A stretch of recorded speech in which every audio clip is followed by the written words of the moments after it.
सबसे पहले मैं समझना चाहता हूं कि सरदारी निज़ाम के अंदर जैसे कि कहते हैं कि वहां सरदार की ज़मीन अलग होता है, सरदार का हिस्सा अलग होता है, इसी तरीके से सरदार डिसीजन लेता है, पंचायत लगाता है, इसी तरीके से वही अदालत होता है, वही फैसला करता है। और यही मामलात और भी हैं। और क्या बाकी कबाइल के अंदर अगर मैं नाम ना भी लूँ, जैसे मरी कबाइल हैं, बुकटी कबाइल हैं, सो एंड सो फोर्थ, बहुत सारे कबाइल हैं, क्या ये तरीका कार कहीं और भी है ताकि लोगों को भी क्लैरिटी आ जाए कि ये जो अपनी सब जेल्स बनाना और जेल जो होती है नॉर्मली सरदार के अंडर होती है, वो फैसले भी करते हैं, पंचायत भी करते हैं, सजा भी देते हैं, ये तरीकाकार administration under the Pakistani constitutional law के तहत आता है, ये सरदार के लॉ के तहत आता है? फिर मैं उसके बाद सर कतरान साहब के मैटर पे आता हूं कि ये इंडिविजुअल मामला था या सरदारी मैटर के अंदर सरदार ऐसे ही किया करते हैं? सर देखिए, आपकी बड़ी मेहरबानी जी। सीधी सी बात है, बात की करता है इंसान अल्लाह के लिए, खुदा के लिए, और बाकी किसी से डरना या किसी की साइड लेने की बात भी नहीं होनी चाहिए। सीधी सी बात है, मैंने आप जैसे आपने फरमाया सरदारी सिस्टम है पुराने वक्तों से, ठीक है जी।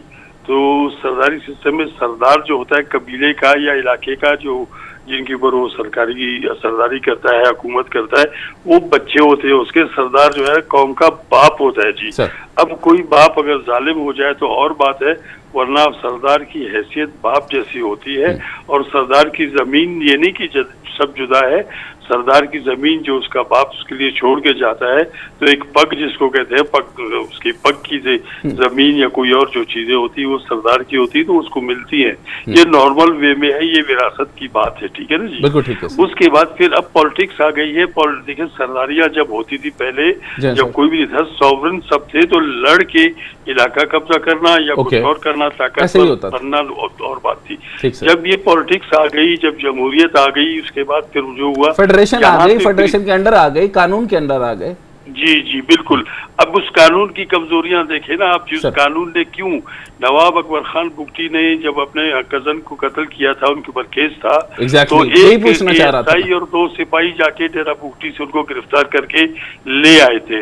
अब डेरा बुगटी में किसी की मजाल नहीं कि कोई किसी को जाके लेने के लिए, इतना वो फौज लड़ रही है वहां पे, लेकिन कुछ नहीं कर पा रहे सही तरीके से। तो ये सिस्टम की खराबी है, जिसने अपनी पिक एंड चूज किया कि सरदार को ताकतवर करना है, क्योंकि उसमें कुछ तो जो मैं आपसे समझ पा रहा हूं कि इसका मतलब यह है कि सरदारों का जो तरीकाकार था वो तो था, लेकिन कानून जब आ गया तो अब जिसके साथ कानून होता है, यानी एसएचओ होता है, थाना होता है, जिस तरीके से बाकी चौधरियों पंजाब में भी ऐसा होता है, सिंध में भी ऐसा होता है, यानी जिसके साथ यानी पुलिस या एडमिनिस्ट्रेशन मिल जाती है, वो वाला सरदार मनमानी करता है और इंडिविजुअल एक्शंस के ऊपर उतर आता है। सर बिल्कुल एग्जैक्टली जो है ना, ये बुल्सआई हिट किया आपने।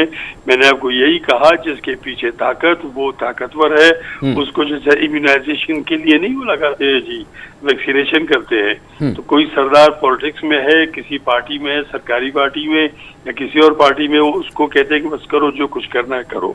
बहुत सारे मसाइल हैं बलूचिस्तान के ऊपर, तो रोशनाई कभी कोई डालता नहीं है। डॉक्टर साहब आपको बताऊं कि मतलब वहां से जो लोग आते हैं, पंजाब से, क्या कहे, इस्लामाबाद से जो लोग यहाँ पे आते हैं बड़े ओहदों पे, वो भी उन्हीं की जो तरीकाकार में उतर आते हैं, अपना 2 साल पूरा करके चले जाते हैं, अपनी क्या कहते हैं, तवा तता रोटी बना लगा के चले जाते हैं, मजे करते हैं जी। अगर कानून की हुक्मरानी हो तो मजाल नहीं कि कोई यहाँ पे कानून से ड्रिफ्ट भी